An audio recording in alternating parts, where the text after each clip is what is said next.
Pourquoi tout ce bois? Eh bien parce qu'on a calculé avec Seb, on va faire un bio, enfin du moins la surface de découpe, parce qu'ensuite je pense que je vais l'habiller en chêne, mais la surface de découpe, donc en bois debout, va faire 80 cm par 80 cm. Donc voilà, il a peint les deux portes. Recto verso. Et bon, il y aura peut-être une ou deux micro-retouches à faire, mais on va voir. Bon les gars, on est le lendemain. Seb est encore pas là parce qu'il s'est arrêté pour récupérer les miroirs qu'on va essayer d'installer pour finir ses portes. Et moi, je viens juste de terminer les découpes pour le bio. Alors voilà ce que ça donne. Alors là, c'est vraiment brut de coupe, hein. Donc c'est-à-dire que là maintenant il va falloir poncer tous les côtés, enlever toutes les petites aspérités, etc. J'ai toutefois dans ma précipitation, et j'ai pas honte de le dire puisque je vous ai toujours dit, j'ai toutefois mal réfléchi parce que je pense que j'aurais mieux fait de laisser les lignes entières, les barres entières d'1 mètre, déjà de les coller entre elles et ensuite de les déligner en bout de 10. Ça m'aurait permis de faire un collage en 2 étapes qui aurait été beaucoup plus facile et à ajuster et à coller. Bon, ça c'est pas fait comme ça pour plein de raisons, parce que sur le coup j'y ai pas repensé, parce que je me suis dit ah ouais mais je sais pas, j'avais envie que ça avance. Là en ce moment on a tellement de choses à faire comme d'hab. Donc voilà, c'est une erreur. Alors c'est pas une erreur dramatique. Toujours est-il que là du coup ça va être bien moins facile à coller que si j'avais fait des lignes. Ça c'est clair et net. Bon, j'ai essayé de faire au mieux, mais je suis pas à l'abri d'avoir un carré dans toutes les phases de rabotage et de dégauchissage que j'ai fait. Même si j'ai essayé de soigner cette étape, je suis pas à l'abri d'avoir un carré qui est pas pile poil parfait et qui est plutôt trapézoïdal, avec des faces qui sont plus ou moins à 90 degrés. Et donc là je risque peut-être d'avoir 1 ou 2 ajustements à faire. Du coup ça va nous demander quand même une belle grosse préparation pour le collage. Il va falloir d'ailleurs qu'on fasse je pense un coffrage comme quand je fais mes petites planches. Donc on va mettre une planche dessous, une planche sur les côtés pour serrer, pour faire du martyr, etc. Allez, j'avance un peu et je te reprends.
Il va m'en manquer 2. Donc là les bichons, je mets des tout petits clous là. Là je mets du 16. Tu vois, c'est vraiment vraiment tout petit quoi.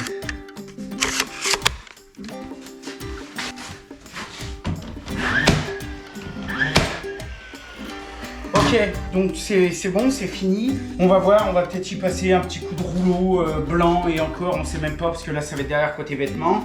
Ce n'est absolument pas collé parce que comme ça, une part close normalement c'est quasiment jamais collé. Parce que comme ça, si un jour il y a un accident ou quoi que ce soit, il y a un miroir qui pète, eh ben, ce ne sera pas un problème d'enlever la porte avec un tournevis, de faire sauter la part close, de changer la vitre en, tu vois, 10 minutes, même pas, et de remettre des parts closes et terminé. Donc ça, c'est bon. J'avais pas cette part close, il m'en aurait fallu une ou deux. Donc c'est pour ça que vous avez dû voir sur l'accéléré, mais on vous le remontrera. La porte du dessous, là, en dessous, sur la partie du milieu, j'ai mis que des petits bouts. Encore une fois, je l'ai fait parce que techniquement ça change rien, d'un point de vue solidité ça change rien, et d'un point de vue esthétique on s'en fout. Mais c'est sûr que si ça avait été en apparent ou si ça avait été différent, bah, j'aurais pas fait comme ça bien sûr, au pire j'aurais refait une part close. Donc là c'est bon, je pense qu'on va essayer avec Seb de la retourner.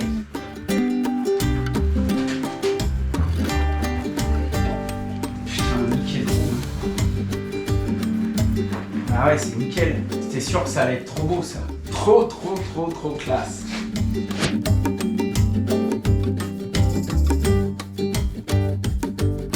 Seb est en train d'étudier un petit peu le mécanisme d'amortisseur, d'ouverture et de fermeture ouais. des portes. Que ça vienne amortir à la fin de course. Pour pas que ça claque. Ça vient finir, fermer, hop, ça la prend et hop, ça ferme doucement. Donc là, nous, on a choisi d'utiliser la marque Awa. Donc c'est vraiment une marque haut de gamme, c'est suisse. C'est vraiment de la super bonne qualité. Ils font plein de systèmes qui sont vraiment super géniaux. Ils font même des systèmes maintenant de portes, comme les portes de four, tu sais, les portes coulissantes qui peuvent venir glisser, rentrer dans le mur pour les placards. Enfin, ils font des trucs de dingue. Donc là, nous, on a pris quelque chose de simple, mais déjà quand même de haut de gamme. Et on leur a demandé quand même un conseil, parce qu'on n'a rien de standard. On a des portes qui sont bien plus hautes que les portes standards, qui sont plus larges que les portes standards, qui sont plus lourdes que des portes standards.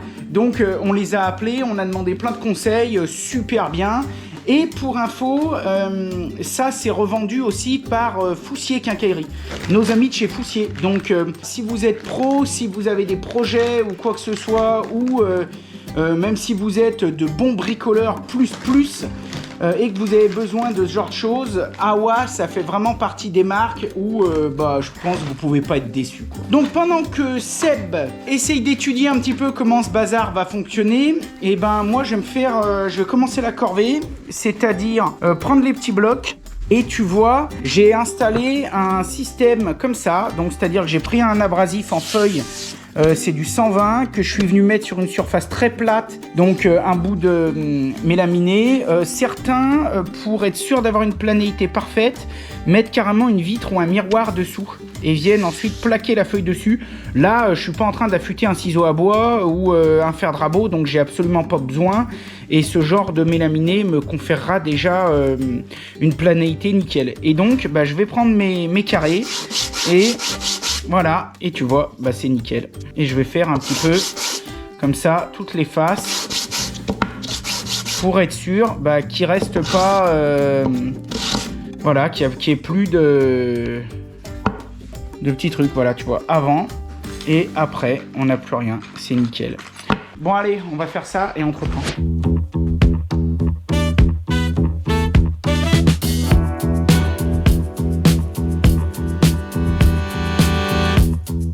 Donc je vous montre un peu le mécanisme, ça va dans le cadre, donc ce qui va rester fixe, donc ça ira après, mais c'est pour vous montrer l'exemple. Ça va sur la porte, donc sur le haut de la porte, ça va aller dans ce sens là, voilà, et ça va venir rentrer ici, et ça fera office d'amortisseur, tac, on simule une fermeture, et ça viendra embuter comme ça. Donc ici on voit qu'on a deux petites roulettes qu'on va venir mettre en double sur chaque porte bien sûr, et ça va nous servir de guidage pour que la porte elle soit parfaitement guidée. Et vous avez également dans le kit une petite plaque, donc cette petite plaque pour nous on s'en fiche, mais si vous avez un encadrement, vous voulez faire un encadrement de votre porte, il y a des kits complets qui existent et ça viendra se glisser à l'intérieur. Donc pour nous, on n'a pas besoin de cette pièce. Allez, maintenant je vais passer à la fixation. Ici 123 de la porte à 233 et juste avant, je vais venir fixer cette pièce là qui est ici et on a les codes de 61 et 30. Donc comme ça on peut pas se tromper et on va en mettre donc de chaque côté pour avoir une fermeture et une ouverture bien qui sera amortie des deux côtés.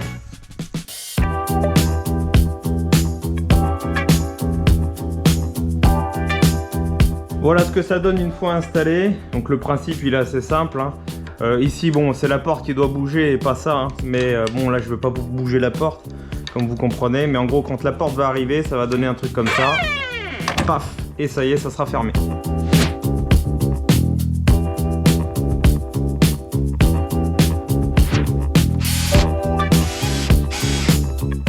Bon les bichons, on s'occupera des portes après, hein, tu sais bien comment ça se passe chez nous. Donc on a attaqué du coup le bio. Donc là, comme tu peux le voir, ça va être nickel. Donc on a fait le montage à blanc. Là on a mis une planche de contreplaqué. Dessous on aurait pu mettre du méla, ce qu'on veut, mais c'est pour avoir une surface plane de référence parce que le plateau ici est peut-être propre, mais il y a peut-être 2-3 traces de colle et on n'aurait pas eu quelque chose de bien à fleur. Donc sur ce plateau, on a mis du polyane, tout simplement, hein. Ça, on pourra récupérer la planche et que ce soit pas complètement pourri. Et on a mis des presses, comme ça. Tu vois, dessous, on a des supports croisillons, comme ça on peut mettre les presses, tu vois, dans les deux sens. On en rajoutera après, mais on voulait déjà faire un montage à blanc pour être sûr de notre coup, quoi. C'est pas parce que la colle, c'est pas une fois que t'as mis la colle que tu dis ah merde c'est pas bon. Donc là au moins on est sûr de notre coup. Et on pense qu'on va démarrer chacun de notre côté en quinconce pour gagner du temps et pas se faire avoir avec la colle. Ouais, donc en fait on a 2 bidons de colle. On va pas rouler comme on aurait fait en temps normal. En temps normal on aurait mis de la colle dans un bidon, on aurait pris quand même une espèce de petit rouleau de peinture et on aurait roulé les faces et tout.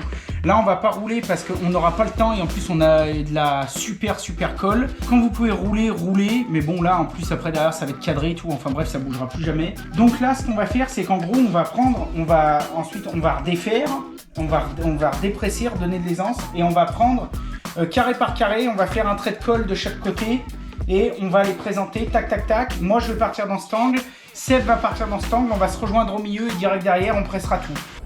Bon les bichons, donc j'ai été chercher la colle, comme je te l'ai déjà dit c'est ça qu'on va utiliser, Tide Bond 3, donc Ultimate, donc c'est une colle qui est connue pour être étanche, donc waterproof, c'est bien marqué dessus, donc c'est-à-dire que là c'est ce qu'il faut que ça résiste absolument à tout, donc ça c'est bon, intérieur-extérieur, donc là il n'y aura pas de problème, super tenue et surtout c'est une colle qui est compatible, vous pourrez aller voir sur internet, tiens regarde. Il n'y a pas une grosse tête de mort. Approuvé pour le contact indirect avec la nourriture. Donc en gros ces normes, c'est exactement les mêmes que le Rubio quand ils font les jouets. Donc en gros tu sais c'est approuvé pour les jouets de gamins, tu sais qu'ils mettent à la bouche, ils mordillent, etc.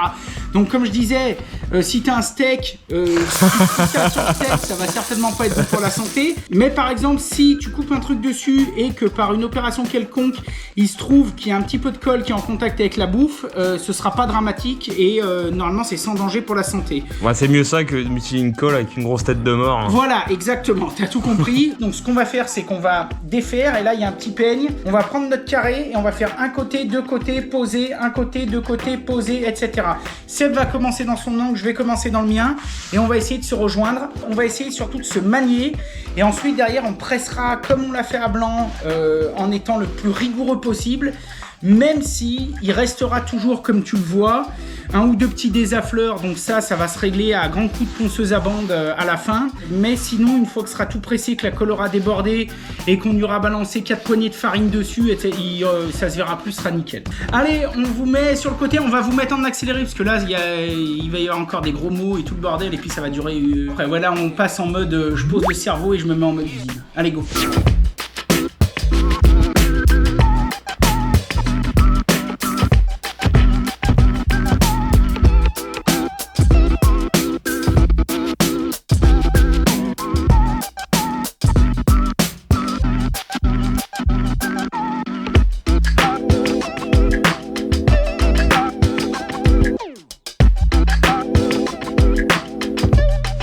Avant de couper mes petits bouts de 10 cm, j'aurais dû clairement coller mes lignes, faire des lignes, les coller, recouper dedans et après voilà. Ça aurait été le résultat nickel chrome.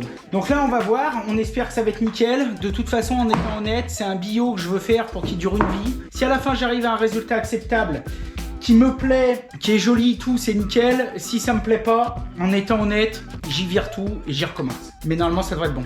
Bon allez, fin de soirée pour nous. Je te donne rendez-vous à demain.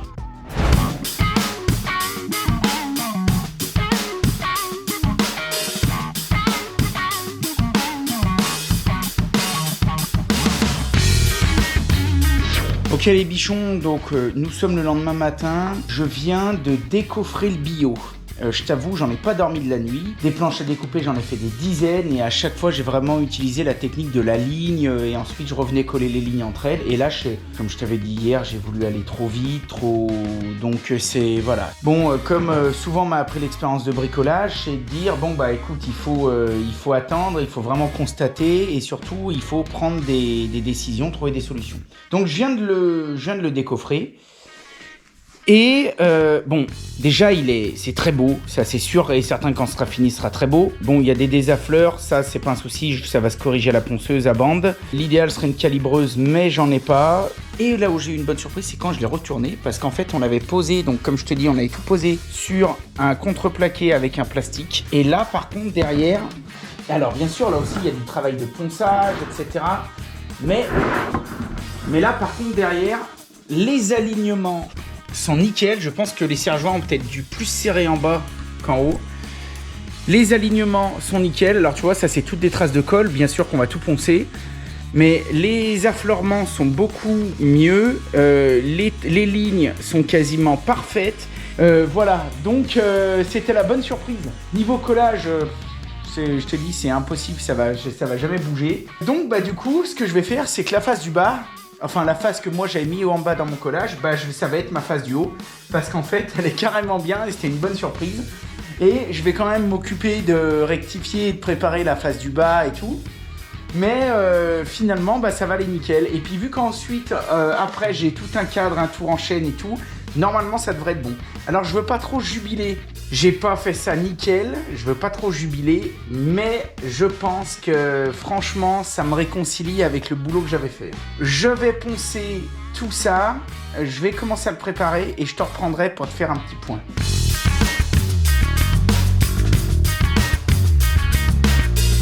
Bon les gars, je viens de me faire 1h15 de ponçage et franchement ça valait le coup.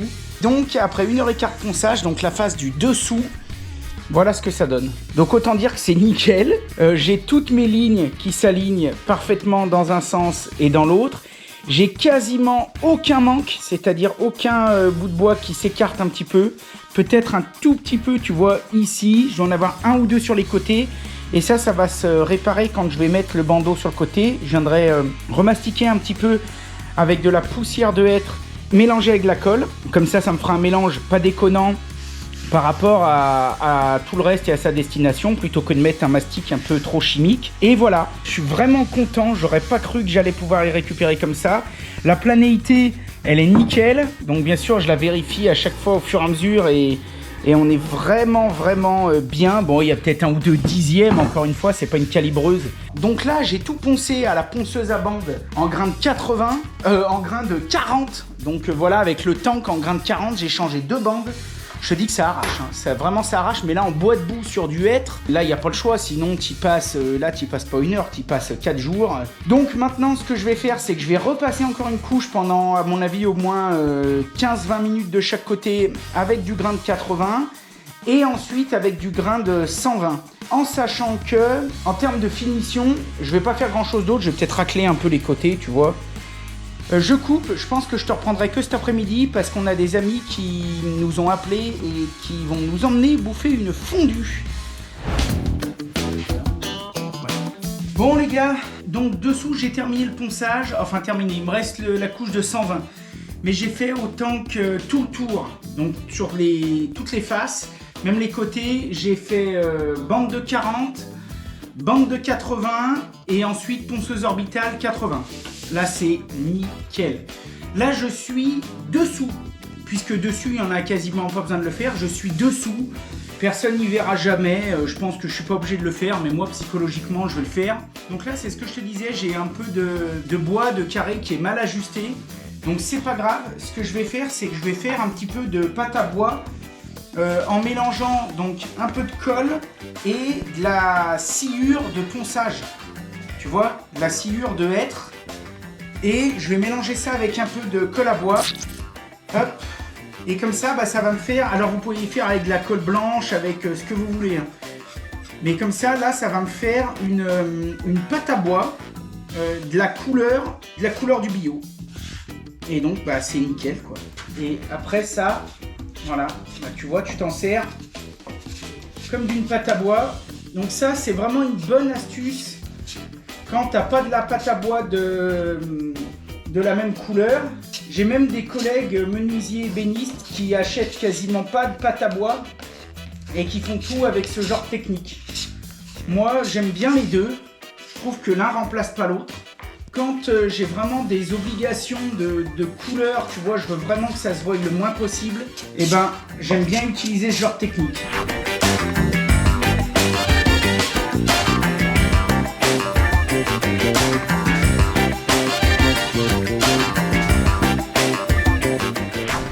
Donc là, maintenant que j'ai tout rempli, j'enlève tout le surplus tout de suite à l'aide d'un racloir. Ça va me permettre deux choses. Ça va me permettre de voir où c'est qu'il en manque et ça va me permettre de m'économiser des heures de ponçage et donc de bien virer une grande partie du produit que j'ai mis et qui est en trop.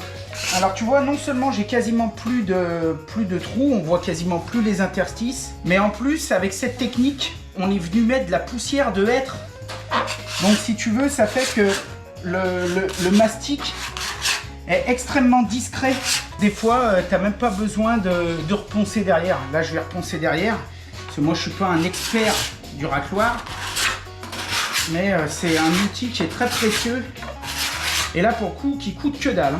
Tu tapes sur internet racloir bois et voilà, tu vois, c'est une espèce de tôle un peu souple en inox souvent. Et du coup, bah voilà, ça vient faire une surface de référence et ça vient faire comme une lame de rabot un peu à main.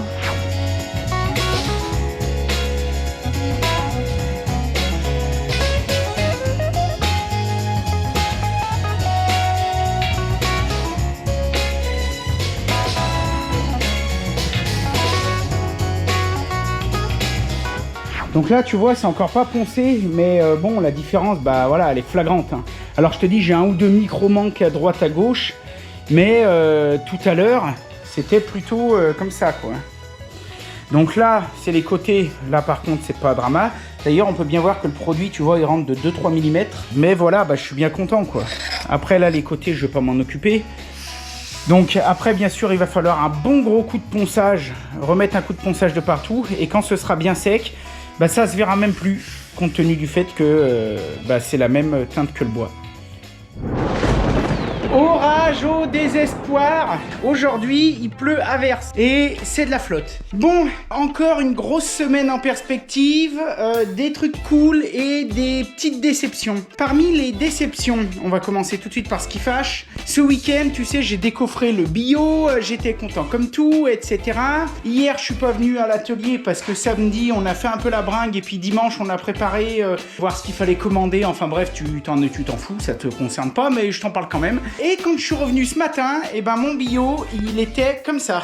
Il faisait le ventre complètement tuilé, dégoûté. Donc j'ai essayé tout de suite de le rebrider à fond la caisse, mais voilà, bah on voit bien que tu vois, il fait le ventre dans tous les sens. Et là, je l'ai bridé parce que sinon, d'un côté ça touchait, de l'autre côté il y avait 1,5 cm. Donc, bah ça peut venir d'un million de choses. Le taux d'humidité, le chaud, le froid, le bois qui était pas assez sec, même si normalement là celui que je prends il est bien sec.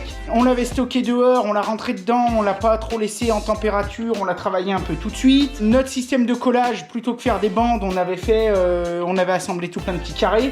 Bref, c'est la loose complète, mais vu que sur cette chaîne j'essaye quand même de te donner goût à faire du bon boulot, eh bien, comme je l'ai toujours fait maintenant depuis plus de 5 ans, je te montre ce qui marche et ce qui foire. Et là, bah, on sait pas trop. Donc, avec Seb, on a monté les portes coulissantes qui sont finies, on attend juste le rail, dès qu'on l'a, on va l'installer. Et on a commencé à rentrer du chêne. Parce qu'en plus, ce week-end, j'ai commencé à me dire, alors ce bio, je le fais comment? Je mets un récupérateur de jus, je mets un tiroir, j'avais fait des super plans, genre avec quasi à bouteille dessous et tout. J'en ai parlé à la patronne, j'en ai parlé à des collègues. Et la patronne m'a dit, mais non, un bio, c'est une grosse planche avec 4 pieds. J'ai regardé et voilà. Donc elle me dit, je veux pas de tiroir, je veux pas de récupérateur de jus. C'est le café man. Donc ma femme m'a dit, moi je veux pas de tiroir, je veux pas de récupérateur, je veux pas de... Elle m'a dit je veux rien, elle m'a dit je veux le bio, un cadre en chêne, etc. 4 pieds et 1 ou 2 étagères et dessous des caisses pour y mettre les noignons, par exemple, les patates. Important. Donc ça m'a donné faim, il est juste 9h, mais j'ai déjà voilà, la date. on va peut-être se faire un petit gratin dauphinois direct du matin là. Du coup, on va attendre de voir un petit peu comment celui-ci réagit dans la journée. En attendant, on va commencer à débiter du chêne pour faire nos pieds, notre cadre, nos étagères, nos trucs. Avec Seb, on va commencer à faire un peu ça. Et on a toujours les maçons qui viennent juste d'arriver, donc on va voir aussi un petit peu ce qu'ils font. Comme je te l'avais déjà expliqué, on a fait toute la maison, mais maintenant on a tellement d'autres choses à faire et tellement de boulot à faire avec notre boîte. On voudra attaquer les studios Bichon, une nouvelle série qui va sortir sur Bichon TV, où on va rénover, réhabiliter tout un ancien magasin. On va le transformer ça en studio, un truc unique en France, et on va tout filmer. Donc allez vous abonner à Bichon TV, ça je pense bientôt commencer. Donc voilà, donc pour l'instant on va déjà démarrer tout ça.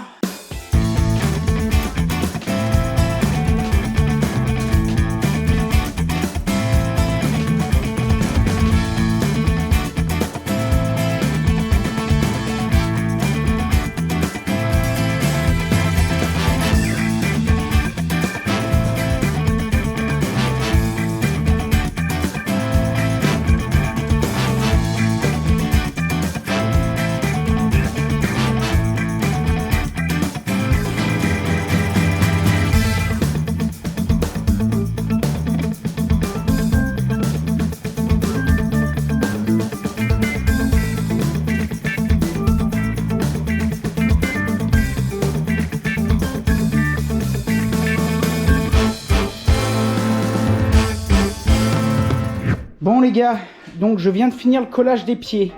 Alors comment j'ai fait? Moi je voulais avoir 70-70 ou 75-75. Si je peux avoir plus, je prendrai plus. Mais donc j'ai coupé un petit peu plus large. Donc là on n'est pas en cote définitive bien sûr, on est tout en surcote. Et j'ai dégauché une face de chaque planche. Ensuite je suis venu les coller. Pour économiser des serre-joints vu que c'est pas très large, j'ai pas mis de colle ici. Tu vois, j'ai sauté un sur deux, comme ça là je vais avoir un pied collé, 2 pieds collés. Comme ça, en gros, je fais 2 collages en un. Donc, j'en ai fait un ici et un ici. Une fois que ça... Donc, tu vois, c'est pas bien d'ajuster et tout, parce qu'à ce moment-là, je m'en fous.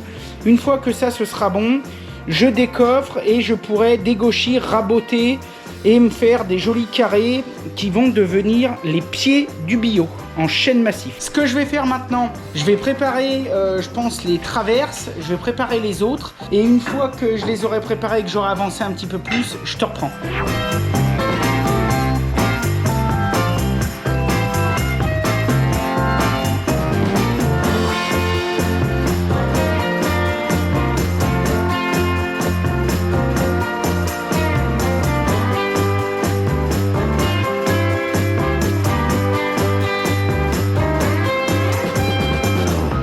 Bon les bichons, petit point sur nos aventures. On a préparé les pieds en chêne. Donc les pieds en chêne, on a fait les collages, on a raboté. Bien sûr, il va y avoir encore à travailler, les recouper, peut-être faire un petit casser l'arête à la défonceuse, on sait encore pas. On a fait, donc ça va être les traverses intermédiaires, pareil, coupé à longueur, raboté. Ça va être des... Enfin, on va te faire voir, ça va servir à venir fixer les étagères à l'intérieur en hêtre. Donc on imagine la traverse qui va être entre 2 poteaux avec ça et par-dessus le bout de hêtre. J'ai commencé à faire les collages des côtés. Voilà, d'ailleurs il va falloir que je décoffre, ça fait un peu plus d'1 heure. Donc là il y a un côté, 2 côtés, 3 côtés, 4 côtés. Et avec Seb, on essaye depuis ce matin de redresser par tous les moyens de bio. Et impossible, on n'y arrive pas, on lâche l'affaire. Tous les efforts qu'on a fait, on a essayé de faire des efforts de contrainte terribles avec, tu vois, un peu le nombre de serre-joints, avec tout. On a tout essayé. Et au final, eh ben, il a cassé, il casse, il fend, voilà. Donc, voilà les fendards qui viennent taper en plein milieu du vidéo, et il y en a partout. Hein. Là, c'est la faille de San Francisco. Là, c'est San Andreas, là. Comme je te l'ai dit, ça peut venir d'un millier de choses et ça vient notamment qu'on a collé des carrés bout à bout au lieu de coller des grandes longueurs. J'ai toujours des tables comme ça en bois de boue, j'en ai fait plein, des dizaines et toutes les fois j'ai toujours fait des grandes longueurs et pas ce coup-là. J'ai voulu aller trop vite, pourquoi? Pour gagner du temps parce qu'en ce moment on est tellement pris par le temps et au final ça c'est dans l'os et il faut qu'on en refasse un. C'est pas grave, on va quand même essayer de pas le gaspiller parce que bon, vu le prix du bois et vu quand même le travail qu'on a fait dessus, donc comme je te dis, nous on va certainement le redéligner en 2 ou en 3 ou en 4 pour faire des petites planches à découper individuelles qu'on offrira à Noël. Donc maintenant avec mon Seb, on a rentré la grosse Capex 120 parce qu'on avait mis la petite 60 qu'on avait fait à la pause café, mais on préfère quand même 10 fois la 120. On va re-rentrer du hêtre, on va le recouper et on va recommencer. Ce qu'on va faire par contre, c'est qu'on va pas te remontrer toutes les étapes de sciage et tout. On va faire un peu de ménage. On va rentrer le hêtre, on va tout le préparer, on va tout le couper. On va commencer les collages. Et à un moment stratégique pour que tu comprennes bien, on te reprendra pour te montrer un petit peu comment ça se passe. Allez, go!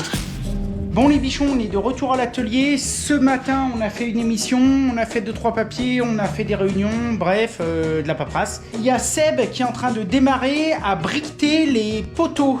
Les maçons n'ont pas vraiment fini, mais les poteaux sont secs. Et Seb est en train de commencer à mettre de la brique, donc il doit faire un petit timelapse ou un petit truc comme ça. On va pas s'attarder dessus vu que je vous avais déjà tout filmé pour la partie de derrière. Donc il est en train de commencer ça. Et moi pendant ce temps, je vais recommencer cette partie de bio. Hier ce qu'on avait fait, c'est qu'on avait vraiment tout entreposé. On avait pris tous les taux d'humidité et on s'est rendu compte que notre bois était sec. Mais vu qu'on le stockait dehors sous une bâche pour l'instant, il prenait l'humidité. Il était environ à 17% d'humidité. C'est que de l'humidité superficielle puisque on l'a rentré au moins un jour, on l'a coupé et tu vois on l'a stocké comme ça là. Tu vois on a fait des piles etc. de tout ce qu'on avait besoin et on l'a laissé ici à température ambiante avec le poêle et tout et du coup ça nous le redescend à 9-10 d'humidité donc c'est parfait. Comme ça on l'a bien coupé, bien détendu, on lui a foutu la paix un moment et là maintenant ce que je vais faire c'est que je vais tout redégauchir pour pouvoir ensuite faire mes collages de lignes et tout. Donc ce que je vais faire c'est que je vais pas te filmer le dégauchissage, tu as déjà vu, je vais le faire et puis je te reprendrai à des moments stratégiques. Et en attendant, eh bien éventuellement je te laisse avec Seb. Allez!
Carole, peux-tu m'aider s'il te plaît?